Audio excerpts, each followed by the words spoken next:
National conference के नायब सदर उमर अब्दुल्ला ने राजवाड़ हंदवाड़ा में एक अवामी जलसे से खिताब करते हुए पीपल्स कॉन्फ्रेंस को शदीद तनकीद का निशाना बनाया। उन्होंने कहा कि एक तरफ सज्जाद लोन वज़ीर आज़म को बड़ा भाई करार दे रहे हैं, वहीं दूसरी जानिब सज्जाद लोन के बड़े भाई की जमात मुसलमानों के खिलाफ जहर उगल रही है। उन्होंने कहा कि बड़ा भाई जम्मू कश्मीर के अवाम पर जुल्म कर रहा है और छोटा भाई खामोश तमाशाई बना बैठा है।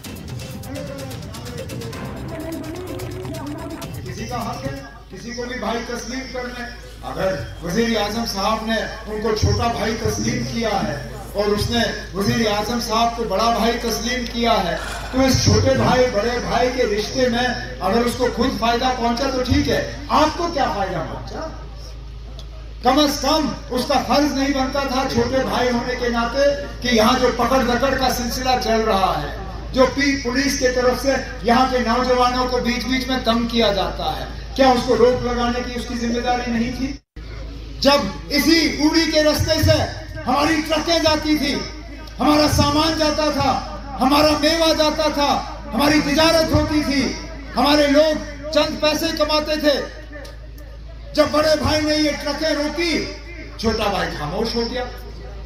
यहां तक कि जब बाकी मुल्क में हमारे मुसलमान बहनों को सिर्फ हिजाब के वजह से स्कूल और कॉलेज से बाहर रखा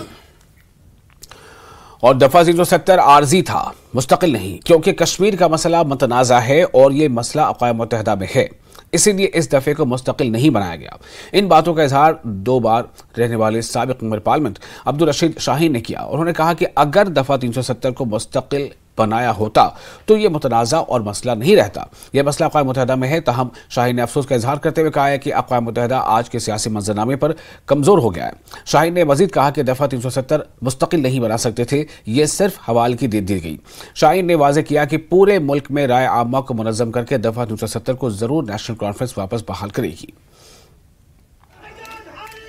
शाहीन साहब, अगर हम आर्टिकल 370 की बात करें, क्योंकि उसको ख़त्म कर दिया गया है और नेशनल कॉन्फ्रेंस आज तक रही है, कहती आई है कि ये मजबूत है, मुस्तकिल आर्टिकल है, जबकि सभी अब कह रहे हैं कि ये आर्जी था। तो आज तक उसे, अगर आप भी शेख साहब के साथ रहे हैं, तो क्या उसमें कोई शक था?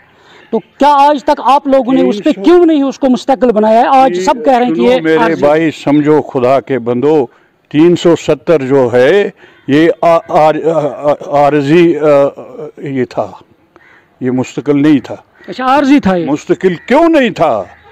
मुस्तकिल क्यों नहीं था? कश्मीर जो है ये मुतनाज़ा है, ये यूनाइटेड नेशन में है, और अगर हमने इसको मुस्तकिल किया होता तो उसका मतलब है हमने एक्सेप्ट किया होता कि ये तनाज़ा नहीं है, ये तनाज़ा है। अगर हम भी कहते तो तब भी ये तनाज़ा है, क्योंकि हमारा हिस्सा, यहाँ एक हिस्सा जो है वो पाकिस्तान के कब्ज़े में है। तो आपका कहने का मतलब है कि ये आर्जी था आर्टिकल 370, इसको इसीलिए हमने मुस्तकिल नहीं बनाया है? मुस्तकिल बना ही नहीं सकते थे, वो हवालगी का मामला था। वो एक झगड़े वाली जगह जो है एक हवाले की थी, और जब तक फैसला हो जाता है यूनाइटेड नेशन में। अब यूनाइटेड नेशन बदकिस्मती से कमज़ोर हो गया, वर्ल्ड सिनेरियो पॉलिटिक्स का चेंज हो गया, तो उसमें क्या कसूर है हमारा? मगर मसला यह है ना कि अब वो आर्टिकल 370 को पार्लियामेंट ने ख़त्म कर दिया है। ठीक है, तो अब ये आप यूएन की बात करते हैं, क्योंकि कश्मीर के अंदर यूएन का दफ्तर था, तो अब उस पर भी एलजी ने कहा है कि हम सोच रहे हैं कि इसको यहाँ से निकाल देंगे, हटाएं। कोई नहीं, हम क्या कहते हैं? हम कहते हैं इंतज़ार करें, उस चीज़ को हटा सकते हैं तो हटाएं, उनका इख्तियार है, वो एक मुल्क है, वो कर सकते हैं। हमारा इख्तियार ये है कि हमें जो करना चाहिए वो करेंगे, मगर पूरा मन करेंगे। क्या करेंगे? नेशनल कॉन्फ्रेंस कैसे वापस लाएगी? अब लाएंगे वापस, इस्तेहकाम से लाएंगे वापस, पूरे मुल्क में राय आमा को मुनज़्ज़म करके वापस लाएंगे। ज़रूरी नहीं है 370 ही नाम हो उसका। तो एटोनॉमी का भी हमारा मसला जो है, राय शुमारी, एटोनॉमी, वो भी नहीं रही ना। सुनो भाई, हमारा मसला जो है वो है कि हम स्टेट सब्जेक्ट रूल्स जो हैं उनको किसी सूरत में हटाना नहीं चाहते। वो हट जाएं तो हमारी ज़मीनें जो है उन पर कोई भी कब्ज़ा कर सकता है, हमारी नौकरियों में कोई लोग जो हैं दखलंदाजी कर सकते हैं, बाहर के लोग आके बस सकते हैं, तो हम तो उसको जाने नहीं देंगे। उसके लिए हमारी स्ट्रगल जो है वो जारी रहे जितनी देर हम तो अब हो रहा है ना, अब हो रहा है, वो यहाँ पे आ रहे हैं लोग। हो जाए तो हम भी स्ट्रगल करेंगे। नेशनल कॉन्फ्रेंस का एजेंडा यही है, स्ट्रगल करना। कब तक करेंगे, कितना वक्त लगेगा? जितना भी वक्त लगे स्ट्रगल रहेगी, जितना भी वक्त लगे। मेरे वक्त में नहीं होगा, मेरे बेटे के वक्त में होगा, उसके वक्त में नहीं होगा, उसके बेटे के वक्त में होगा, लेकिन कश्मीरी जो है वो सरेंडर नहीं करेगा।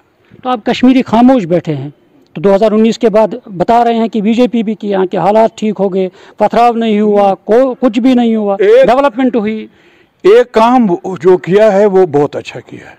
पत्थर नहीं मारते हैं, गोली नहीं चलाते हैं, हंगामा नहीं करते तो गाज़ा पट्टी की हालत उनकी कर दी जाती। उसके लिए तैयारियां की थी, तो हम वो करने नहीं दिए, हमने करने नहीं दिया। पथराव आपने रोका, फिर करने नहीं देंगे। पथराव नेशनल कॉन्फ्रेंस ने रोका नहीं, एक कंसेप्ट होता है, एक मैसेज चली जाती है आवाम में कि क्या करना चाहिए, वो कर दिया लोगों ने। तो मुझे ये बताइए, अब आपने इस बार फिर से नेशनल कॉन्फ्रेंस का दामन थामा है, तो आप हिमायत कर रहे हैं उमर अब्दुल्ला को, नेशनल कॉन्फ्रेंस को, बारामूला सीट? हाँ जी, वो इलेक्शन में हम सपोर्ट कर रहे हैं, वो तो अलग ऐलान बात है, तो उसमें क्या पूछने वाली बात है।